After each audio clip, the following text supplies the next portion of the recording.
십자가에 못 박히신 예수라는 제목으로 오늘 말씀을 함께 상고합니다. 우리 인사 나누십시다. 하나님은 당신을 사랑하십니다. 아멘.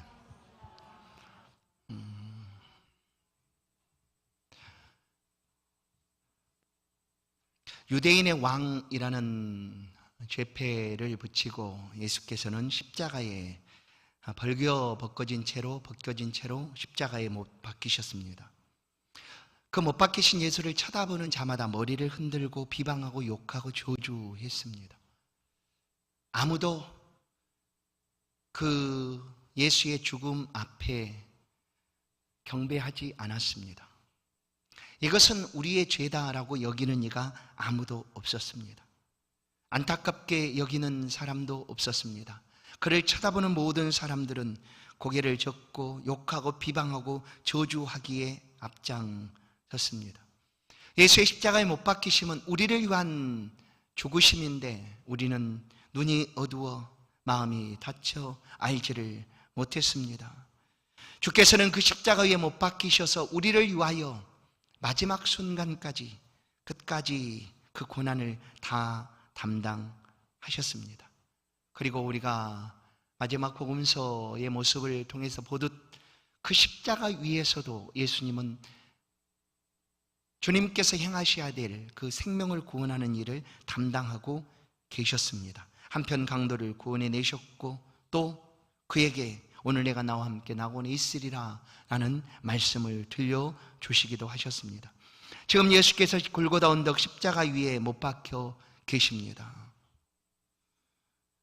이 십자가에 못 박히신 예수께서 마지막 그 고난의 순간에 그 위에서 외쳤던 몇 마디 말씀들이 복음서에 남아 있습니다. 그것을 7마디가 남아있다 해서 십자가에서 7원, 가상 7원 이렇게 불려지고도 있습니다. 오늘 마태복음에서는 네 번째 예수님이 외치셨던 말씀이 46절에 있습니다. 나의 하나님 어찌하여 나를 버리셨나이까 하는 이 말씀이 있는데, 마가복음과 마태복음은 이 사건 엘리 엘리 라마 사막다니 하는 이 예수님의 외침이 기록되어 있고, 누가복음에는 다른 세 마디 말씀, 그리고 요한복음에도 다른 세 마디 말씀이 기록되어 있습니다. 십자가에 못 박히셔서 죽어가는 그 순간에도 무엇을 하고 계셨는지 우리는 복음서에 남겨져 있는 예수 그리스도의 말씀, 마지막 7마디 말씀들을 통하여 주께서 행하신 일들을 생각하게 됩니다. 예수님은 3시에 십자가에 못 박히셨습니다. 3시. 유대인의 시간으로 3시고 오늘 우리의 시간으로 9시입니다. 오전 9시에 못 박히셨고 6시, 12시에 주님께서는 가장 뜨거운 그때에, 해가 뜨거운 그때에 십자가를 향하여 십자가에 매달리셔서 외치고 계셨습니다. 그 바로 12시가 되었을 때 하늘에 해가 가리워졌다, 해도 빛을 잃었다라고 성경은 기록하고 있습니다. 9시가 되어서 오후 3시죠. 바로 예수님께서는 이와 같은 외침을 십자가에서 하시고 운명하셨다라고 가르쳐 줍니다. 오늘 예수께서 십자가에서 7마디 말씀을 남기셨는데 그 남기셨던 말씀들을 중심으로 그리스도 예수께서 십자가 위에서 행하신 일들을 함께 묵상하고 은혜 받기를 간절히 사모합니다. 첫 번째, 예수님께서는 이렇게 외치십니다. 누가복음 23장 34절입니다. 누가복음 23장 34절. 우리 같이 한 목소리로 읽겠습니다. 예수께서 이르시되 아버지 저들을 사하여 주옵소서, 자기들이 하는 것을 알지 못함이니이다 하시더라.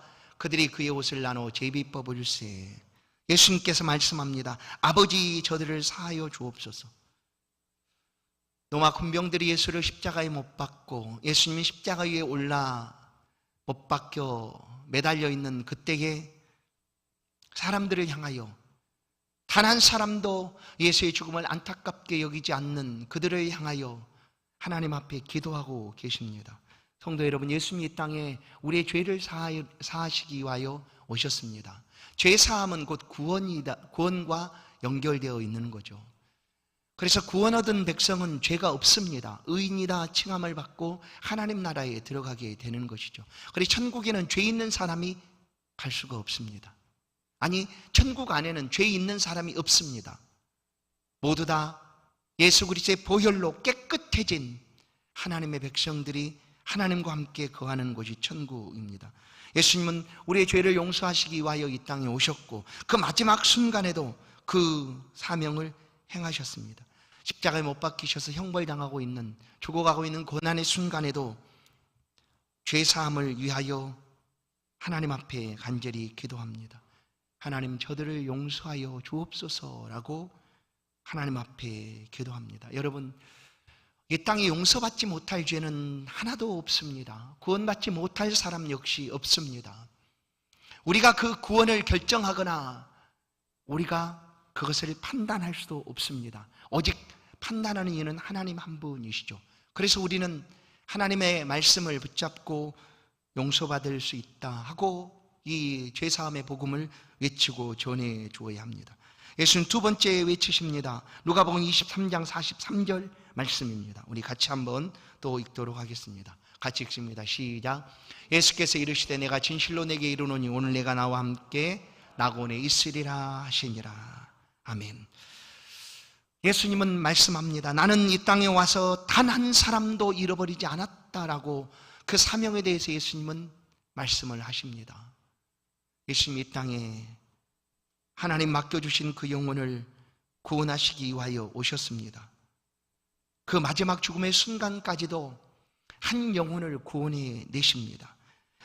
이 십자가에 못 박힌 강도를 예수께서 구원해 내십니다. 오늘 내가 나와 함께 낙원에 있으리라. 도대체 이 십자가의 강도는 무엇을 행하였는가? 무슨 행위가 그에게 있는가? 여러분, 우리의 구원은 절대로 행위로 얻는 구원이 아닙니다. 오직 믿음으로입니다. 믿음으로. 예수를 믿고 나서 그 다음에 선한 행위들이 하나님께서 기억하시는 그런 좋은 열매들이 나타나게 되는 것이지, 우리가 좋은 행위를 가지고 있어서 하나님 앞에 구원을 얻었다 아니라는 거죠.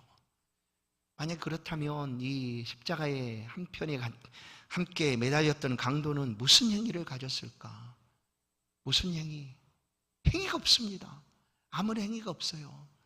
그냥 믿은 것밖에 없어요. 믿은 것. 예수 그리스도를 믿은 것 외에는 없어요. 한 강도가 얘기하자, 야, 너나 나나 일반인데 똑같이 죄를 지었지만 이 사람은 행한 것이 의롭지 않은 것이 없다. 죄 짓지 않았는데 그냥 매달려 있다라고 얘기하는 것 아니에요. 그리고 그를 향하여, 예수를 향하여, 예수여 당신의 나라에 들어갈 때 나를 기억하소서라고 간구합니다. 하나님, 예수께서 전하셨던 그 나라는 어디니? 천국이죠.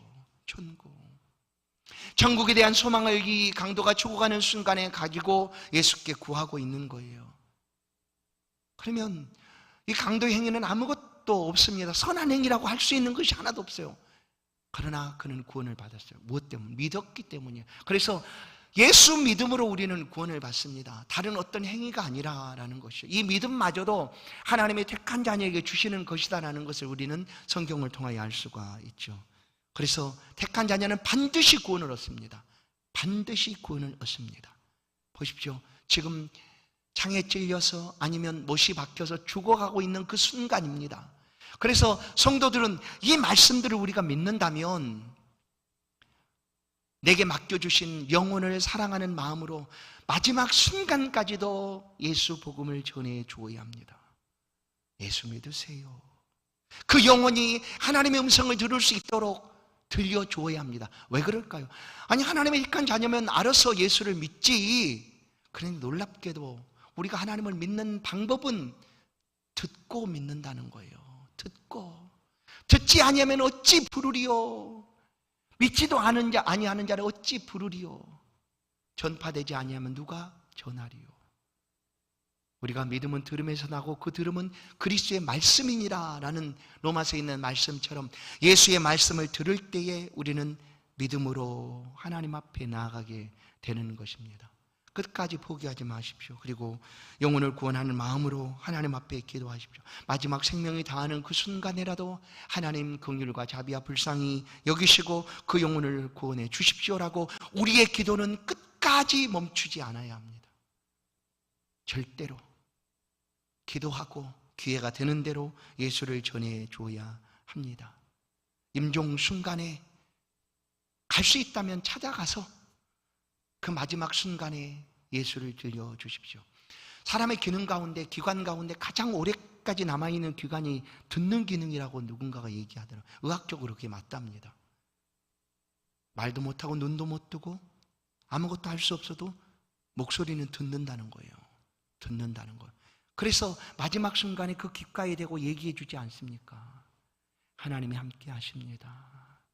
하나님이 영혼 가운데 함께 하셔서 천국으로 인도하실 것입니다 라고 임종하는 순간에도 들려주는 것 아니겠습니까? 이 강도를 구원해 내셨다라는 것은 마지막 순간에도 구원의 기회가 있다는 거예요. 그러나 이 땅을 떠나게 되면 끝나는 거예요. 누구처럼 죽은 후에도 구원의 기회가 있다? 아닙니다. 절대 없습니다. 우리가 구원받을 수 있는 길은 이 땅에서죠. 그래서 이 땅에 태어난 것은 우리 가운데 축복입니다. 더 큰 축복은 태어나서 예수를 믿으면 축복이죠. 영원토록 천국에서 하나님과 함께 살아가게 될 터이니까. 세 번째, 예수님께서 말씀합니다. 요한복음 19장 26절 27절 말씀입니다. 우리 이 말씀도 같이 한번 읽습니다. 시작. 예수께서 자기 어머니와 사랑하시는 제자가 곁에 서 있는 것을 보시고 자기 어머니께 말씀하시되 여자여 보소서 아들이니이다 하시고. 아멘. 예수님은 마리아 요셉 사이의 첫 번째 아들입니다. 그리고 다른 자녀가 없었는가? 아닙니다. 성경은 최소 6명의 자녀가 있었습니다. 야고보, 요한, 야고보, 유다, 요한, 시몬, 남자 동생들이 이름이고, 그 다음에 누이들, 여동생들이 최소 누이들이니까 2명. 그러면 최소 6명이 있었어요. 요셉과 마리아 사이에 7명의 자녀가 있었던 거죠. 그것도 나사렛 갈릴리 동네에. 근데 이 요셉은 목수였습니다. 목수. 근데 오늘날처럼 공방을 만들어 놓고 뭐 그런 큰 목수가 아니라 아마 그 시대에는 그 살고 있는 동네 집집마다 다니면서 어디 고칠 것이 있는지 가서 살펴주고 하는 그런 일을 하는 사람들이었던 거죠. 근데 전에 내려오는 이야기에 이 요셉이라는 아버지가 아주 젊었을 때 죽었다라고 이렇게 전해져 옵니다. 그러면 가장 맞이였던 예수님, 그죠? 맞이 아닙니까? 최소 7명 중에 제일 첫째 아들이니까. 예수님께서 짊어져야 되는 그 삶의 무게도 엄청났다라는 거죠. 그냥 예수님이 30살 때까지는 어머니 마리아와 함께 그 집에서 살았습니다. 어떻게? 가장으로 산 거죠. 가장. 그런데 지금 33세, 33살에 예수님께서 운명하시고 있으니 그 마음, 오늘 이 세 번째 예수님이 하신 말씀은 어머니 마리아를 생각하며 어머니 마리아에게 하시는 말씀입니다. 여자의 보소서 당신의 아들입니다. 또 그 제자에게 이르시되 보라 내 어머니라. 이건 누구냐면 사랑하는 제자에게 내 어머니다 라고 얘기합니다. 그리고 마리아를 향한 어머니 보십시오. 당신의 아들입니다. 여러분, 성경은, 아니 기독교는 그 어떤 종교라고 하면 종교보다 효에 대한 강조가 많이 나타나 있는 종교입니다. 그러지 알고 있듯이 내 부모를 공경하라 라고 말씀합니다. 그리고 구약율법은 내 부모에게 잘못하는 자는 어떻게 하래? 돌로 치라고 그래요. 돌로 치라. 이보다 더 엄한 부모에 대한 그 교훈을 가르치고 있는 종교가 있는 거 없습니다. 이 마지막 예수님께서도 죽어가는 그 순간에도 아들로서의 도를 지금 행하고 있다라고 보는 거죠. 그래서 사랑하는 제자에게 어머니를 예수께서 떠나지만 어머니를 돌볼 수 있도록 맡겨주고 있었습니다. 사흔 네 번째입니다. 오늘 마태복음 27장 46절 말씀인데 우리 사흔도 다시 한번 같이 읽도록 하겠습니다. 시작. 제9시쯤에 예수께서 크게 소리질러 이르시되 엘리 엘리 라마 사박다니 하시니 이는 곧 나의 하나님 어찌하여 나를 버리셨나이까 하는 뜻이라. 아멘. 예수님의 고난이 얼마나 컸을까? 예수님은 겟세마네 동산에서 십자가를 지시기 바로 전날, 고난받기 전날 저녁에 기도하셨습니다. 얼마나 간절하게 기도했는가. 십자가를 진다는 사실을 예수님이 아셨기에 하나님 앞에 기도합니다. 기도가 땀이 땅에 떨어지는 핏방울같이 되더라라고 성경은 기록하듯 예수님은 그렇게 간절하게 기도했습니다. 이 고난의 무게가 너무나 컸다라는 거죠. 그러나 하나님의 말씀에 순종하여 십자가를 지셨습니다. 그렇지만 그 십자가 위에서 그 고난의 무게가 얼마나 컸는가, 그 고통의 무게가 얼마나 컸는가, 예수께서 짊어져야 하는 인류의 죄의 무게가 얼마나 컸는가를 이 외침을 통하여 우리가 다시 한번 생각할 수가 있습니다. 보십시오. 한 사람의 죄의 무게도 사망입니다. 한 사람의 죄의 값도 사망이죠. 그런데 예수님은 한 사람의 죄값이 아니라 온 인류의 죄입니다. 예수님이 시대 이전에 아담 하와로부터 창조된 모든 인류의 죄를 대신하여 그 죄값을 담당하고 죽어가시는 순간입니다. 너무나 무거운 거, 너무나 힘든 거죠. 그 무게가 너무나 컸기 때문에 감당할 수 없어서 소리치고 있는 거예요. 물론 순종하여 그 짐을 지겠다라고 예수님이 순종하셨지만 그 순간에 예수님의 그 고난의 무게가 너무나 컸기에 절규할 수밖에 없었다라는 거예요. 그런데 어떻게 부르짖고 있습니까? 아무도 예수와 함께하는 이가 없습니다. 십자가 아래에 있는 사람들은 예수를 쳐다보고 비방하고 또 욕하고 저주할 뿐 그를 돕는 이가 없습니다. 홀로 짊어지고 가야 하는 짐이었습니다. 대신 쥐어줄 이가 없습니다. 아셨지만 그 무게가 너무나 크기에 이처럼 울부짖고 있는 거예요. 성도 여러분, 때로는 우리가 삶의 무게를 짊어지고 가는 동안 이 견디기 힘들어, 너무나 무거워, 벗어버리고 싶지만 벗을 수 없는 그때의 심정이죠. 너무나 힘들고 어려워서 벗으면 좋겠는데 그럴 수 없는 심정이죠. 얼마나 고통스럽습니까? 하나님을 향하여 부르짖습니다. 그러나 하나님께서는 외면하신, 철저하게 아들의 음성을 차단하셨습니다. 하나님이 막으셨습니다. 귀도 막으셨을 것이고 눈도 막으셨을 것이고 홀로 인류의 죄짐을 지고 십자가에서 부르짖으셨습니다. 그것이 바로 엘리 엘리 라마 사박다니, 나의 하나님 어찌하여 버리십니까? 라고 절규합니다. 맞습니다. 예수 그리스도는 하나님께 버려졌습니다. 아니, 하나님 앞에 진노를 받아 심판받아 지금 죄의 무게를 짊어지고 죽어가는 것입니다. 버리심을 받은 거죠. 얼마나 무거웠는지, 얼마나 고통스러웠는지, 그 죄의 짐을 지고 가는 것보다 더 무거운 짐은 하나님께 버림받았다라는 거예요. 성도 여러분, 하나님의 가장 무서운 형벌이 뭐냐면 지옥 보내는 거요? 물론 그러겠죠. 사람에게 있어서. 그보다 더 무서운 형벌은 뭐냐면 이 땅에서 하나님이 줄 수 있는 가장 무서운 형벌은 내버려 두는 것입니다. 내버려 두는, 유기하는 거예요. 유기, 버려두는 거죠. 그들의 상실한 마음, 하나님이 없는 그들의 마음과 그들의 그 마음의 생각대로 하도록 내버려 두는 거예요. 그러나 하나님의 백성들에 대해서는 하나님께서 내버려 두지 않습니다. 절대로 유기하지 않으십니다. 아픔이 함께 동참해 주시고 기쁨이 함께 해 주시고 어려움이 있을 때 다가오셔서 말씀해 주시고, 또한 하나님의 자녀가 잘못 가면 때려서라도 아프게 하셔라도 돌아와서 바로 가도록 하나님이 간섭하시는 거예요. 그게 은혜인 거죠. 근데 지금 주님은 버림을 받았습니다. 철저하게 외면받으셨습니다. 그래서 그 고통의 무게가 너무나 커서 이렇게 외치십니다. 울부짖습니다. 다섯 번째 요한복음 19장 28절 말씀입니다. 이 말씀도 같이 한번 읽겠습니다. 시작. 그 예수께서 모든 일이 이미 이루어진 줄 아시고 성경을 응하게 하려 하사 이르시되 내가 목마르다 하시니. 아멘. 목마르다.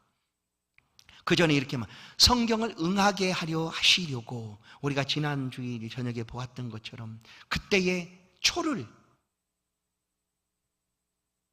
내가 목마르다 할 때 사람들이 초를 마시게 하였나이다 하는 예언의 말씀 그대로 그 말씀이 이루어지도록 바로 목마르다 할 때에 사람들은 예수께 신포도주를 내어 밀었습니다. 십자가 위에 6시간 동안 매달려 있는 순간입니다. 십자가의 형벌은 물과 피를 모두 다 쏟는 거죠. 얼마나 갈증이, 목마름이 심하겠습니까?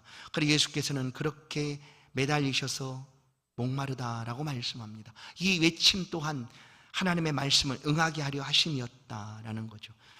6번째 주님이 말씀합니다. 요한복음 19장 30절 말씀입니다. 같이 한번 또 읽겠습니다. 시작.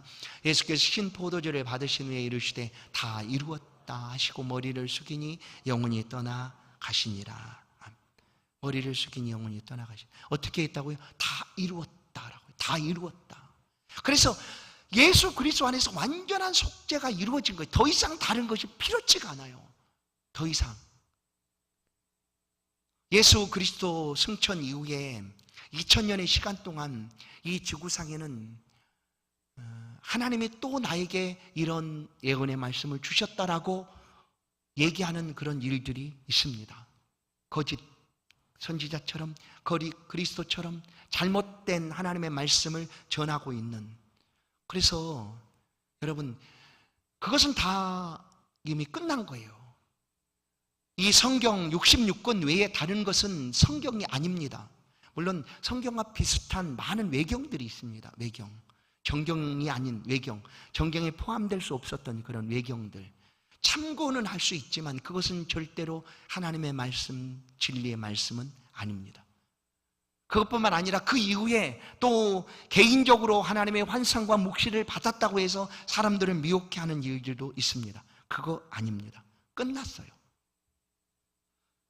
우리가 속죄되는 것은 예수 그리스도의 이름 때문이고 예수 그리스도의 십자가의 죽으심 때문입니다. 그래서 예수님은 마지막 순간에 다 이루었다라고 선언하고 선언하는 거예요. 다 이루었다.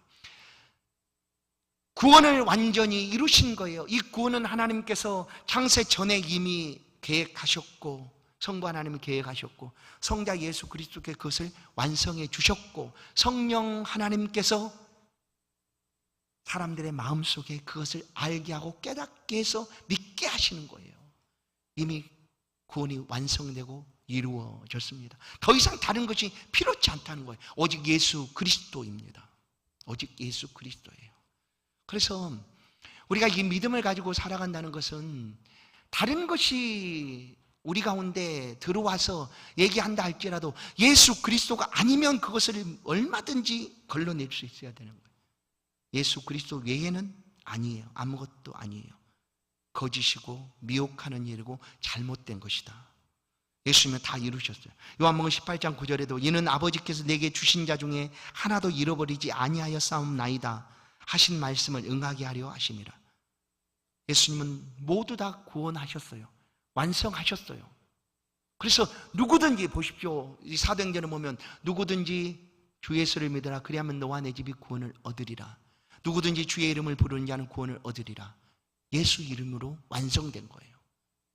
그래서 앞으로도 마찬가지고 그 어떤 시대에도 마찬가지. 예수 이름으로 구원이 완성이 됐고 예수 이름으로 구원을 얻는다라는 거예요. 이제 요한복음은 이렇게 마지막 끝났다라고 표현하고 있지만 누가복음, 아까 말했죠. 누가복음도 세 개의 말씀을, 세 마디의 말씀이 담겨져 있는데 마지막에 이제 요한복음에서 19장 30절에서 이렇게 하시고 예수님께서 운명하셨더라, 영원히 돌아가시더라 하셨지만 누가복음 말씀을 보면 또 마지막 순간에 이 말씀을 하고 있는 것을 볼 수가 있습니다. 마지막 7원이에요. 누가복음 23장 46절 말씀 같이 한번 또 읽겠습니다. 시작. 예수께서 큰 소리로 불러 이르시되 아버지 내 영혼을 아버지 손에 부탁하나이다 하고 이 말씀을 하신 후 숨지시니라. 아멘. 잘 보세요. 이게 너무나 중요해요. 아버지 내 영혼을 아버지 손에 부탁하나이다 해요. 아버지 손에 부탁하나이다. 어떠한 죄인도 이 믿음이 있다면 구원을 얻습니다. 강도가 이 믿음을 가지고 예수를 바라보는 거예요. 우리도 마찬가지요. 아버지, 내 영혼을 아버지 손에 부탁하나이다 라고 우리가 하나님 앞에 고백하는 거예요. 왜냐하면 우리의 영혼의 주인은 하나님이십니다. 우리의 영혼의 주인은 하나님이세요. 지금 십자가에 못 박혀 죽어가고 계신 예수 그리스도께도 아버지께 그 영혼을 부탁하고 있는 거예요. 우리가 영원토록 살아가야 될 장소는 하나님 아버지 품입니다. 하나님 품이에요.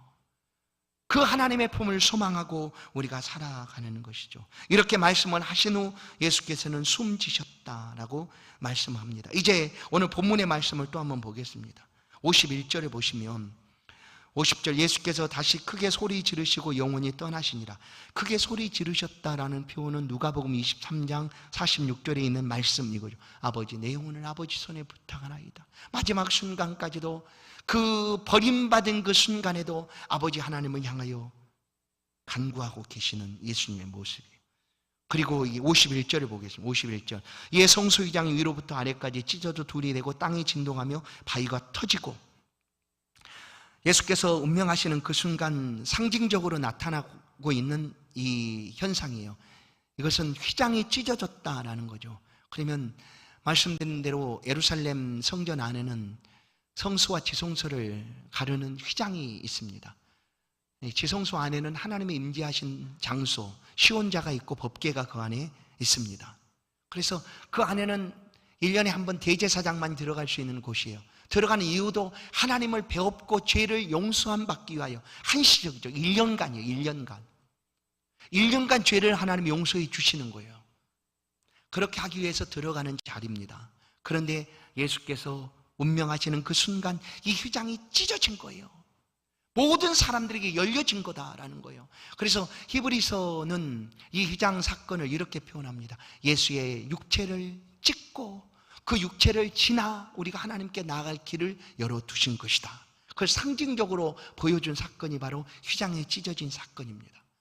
여러분, 예수님은 오셔서 내가 곧 길이요 진리요 생명이라 말씀하셨습니다.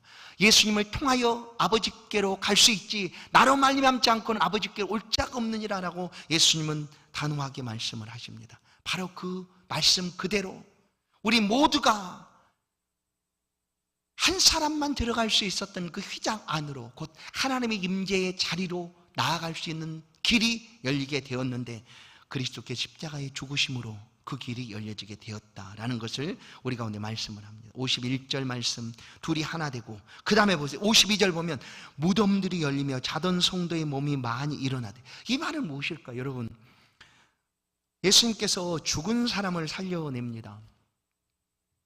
회당장 야이로의 딸, 나인성 과부의 아들, 그리고 베다니에 살고 있던 삼남매 나사로, 그를 살려내죠. 그러면 그 사람들이 다시금 살아나서 죽었어요? 안 죽었어요? 죽었어요. 일시적으로 다시금 죽었던 자리에서 살아난 거예요. 살아났어요. 그러면 오늘 52절의 말씀처럼 무덤들이 열리며 자던 성도의 몸이 일어났다. 분명하게 얘기합니다.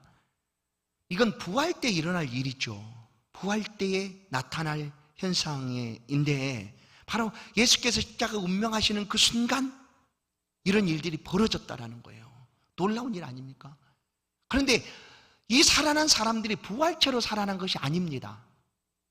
만약에 부활체로 살아났다면 더 이상 죽음이 없어야죠. 그러나 살아났던 이 사람들도 죽었어요. 지금까지 살아있는 게 아니라 죽었어요. 그러나 일시적으로 장차 우리를 그리스도 예수의 죽음으로 믿는 성도들을 회복하시고 살려내실 그 날을 우리로 하여금 목도하게 하는 것이죠. 그래서 죽은 자들이 살아났고 또 많은 자들이 보세요. 53절 예수의 부활 후에 그들이 무덤에서 나와서 거룩한 성에 들어가 많은 사람에게 보이니라. 이건 성경 거짓말이 아니지 않습니까? 그러니까 그때 죽었다 살아난 사람이 있었던 거예요. 그러나 이 사람들의 살아남은 부활이 아니고 일시적으로 그리스도 예수의 놀라운 은혜 가운데 살아나게 된 거예요. 나인성 과부의 아들처럼, 나사로처럼, 야이로의 딸처럼. 우리가 마지막 때의 부활이 일어난다는 것은 다시 죽음이 없다는 거예요. 그때는 더 이상 죽음이 없어요. 살아나서 죽음이 없어요.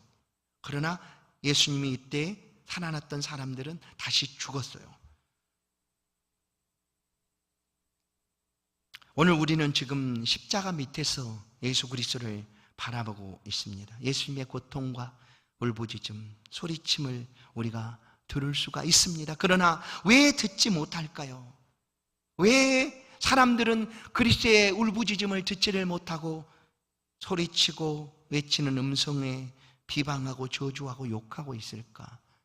그들은 그리스도의 십자가의 죽으심이 자기와 상관이 없다고 여겼기 때문입니다. 오늘 우리도 그리스도의 죽으심이 나와 상관이 없다면 그들의 주의 외침과 울부짖음은 아무런 의미가 우리 가운데 없을 것입니다. 그러나 우리는 믿습니다.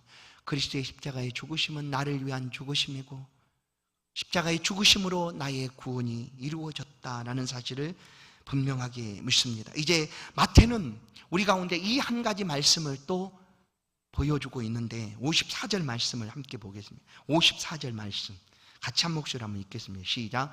백부장과 및 함께 예수를 지키던 자들이 지진과 그 일어난 일들을 보고 심히 두려워하여 이르되 이는 진실로 하나님의 아들이었도다 하더라. 마태가 이 말씀을, 지금 이 마태복음은 잘 보세요, 유대인들을 위한 복음서거든요. 근데 지금 유대인들은 예수를 하나님 모독하는 자다 하고 십자가에 못 박았어요. 이는 유대인의 왕이라고 비방하며 썼지만 유대인들이 십자가에 못 박았거든요. 지금 그들을 향하여 그들이 십자가에 못 박은 그 예수가 누구인가를 이 십자가에 못 박고 그 모든 것들을 주관하고 있던 로마 군병의 입으로 알려주고 있는 거예요. 그들의 입으로. 그들보다 더 정확한 사람이 없지 않습니까? 왜냐하면 그들이 예수를 채찍질하고 골고다 언덕 십자가에 못 박고 지키고 있었던 사람들이거든요. 백부장과 또한 군인들, 예수를 지키던 자들, 분명하게 얘기합니다. 그들의 입으로 고백하게 하는 거예요. 이것은 누가 그들 가운데 강요할 수 있겠습니까? 누가? 야, 예수가 진짜 하나님의 아들이야. 그러니 네가 한번 얘기 좀 해줘봐. 이렇게 할 수 있는 게 아니죠. 그들이 보고 느낀 대로 소리치고 있는 것을 마태복음 우리 가운데 들려주고 있습니다. 보십시오. 그들은 얘기합니다. 이는 진실로 하나님의 아들이었도다. 하나님의 아들이었도다. 아무도 그 십자가 밑에서 알지 못하고 비방하고 욕하고 저주하고 있는 그때에 이 마태는 이 백부장의 입을 통하여 우리 가운데 들려주고 있는 거예요. 진실로 하나님의 아들이었도다. 성도 여러분, 우리는 상관없는 것이 아니라 우리의 생명이신 그리스도 예수께서 우리를 대신하여 죽어주심으로 우리의 구원이 완성이 되었다라는 사실을 의심 없이 믿습니다. 이 백부장의 고백처럼 우리도 고백합니다. 나의 하나님, 나의 주님, 이렇게 고백하며 살아갑니다.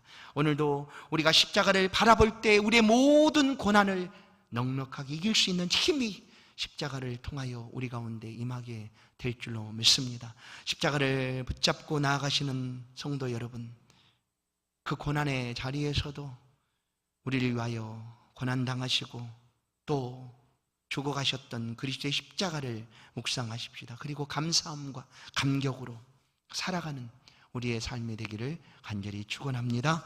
하나님 감사합니다. 오늘도 우리의 삶을 눈동자처럼 지키시고 하나님의 집에 거하며 하나님을 예배할 수 있도록 하나님 앞에 인도해 주셔서 감사합니다. 주님, 우리의 마음과 심령을 주장하여 주사 영원토록 하나님의 자녀됨의 삶을 살아가게 하시고 우리를 위하여 고난받으신 그리스도 예수의 십자가를 볼 때마다 그 무엇으로 그 은혜를 보답하리이까? 감격하며 감사하며 주를 위하여 살아가는 복된 삶이 될 수 있도록 은혜 베풀어 주옵소서. 주의 성도들이 한 주간의 삶을 지켜주시고 모든 위험에서 건져주시옵소서. 모든 악한 질병들이 다가오지 못하도록 하나님께서 보호하여 주시고 함께하여 주옵소서. 연약한 육체의 연약함들 도우시고 붙들어 주사 질병들이 떠나가게 하시고 모든 악한 것들이 물러가도록 깨끗하게 회복되도록 은혜를 더하여 주옵소서. 예수 그리스도의 이름으로 기도하옵나이다. 아멘. 찬송 292장 함께 찬양 드립니다.